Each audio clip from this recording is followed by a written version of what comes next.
আল্লাহ সুবহানাহু ওয়া তাআলা বলেছেন, ইয়া আইয়ুহাল্লাযীনা আমানু ইন্নামাল খামরু ওয়াল মাইসিরু ওয়াল আনসাবু ওয়াল আজলাম রিজসুম মিন আমালিশ শাইতান। হে ঈমানদারগণ, জেনে রাখো, মাদক, জুয়া, সন্ত্রাস, এগুলি সবগুলি হচ্ছে শয়তানের কর্মকাণ্ড, এগুলি থেকে তোমরা বেঁচে থাকো।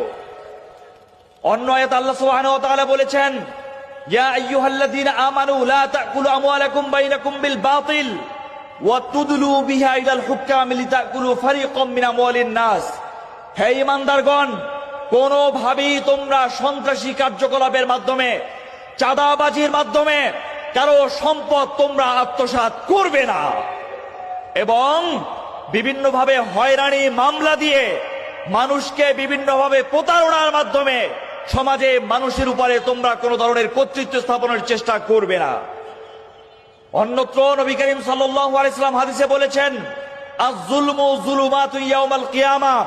পৃথিবীর মধ্যে যারা জুলুম করবে, এই জুলুম কিয়ামতের দিন তাদের জন্য অন্ধকার হয়ে ধরা দেবে।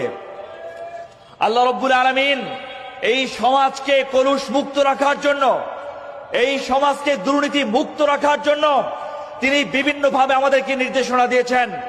নবী করিম সাল্লাল্লাহু আলাইহি ওয়াসাল্লাম তিনি বিভিন্নভাবে একটি সমাজ, সোনালী সমাজ মদিনার বুকে কায়েম করে দেখিয়ে দিয়েছিলেন।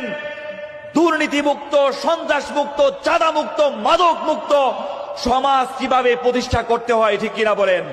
কিন্তু চোরে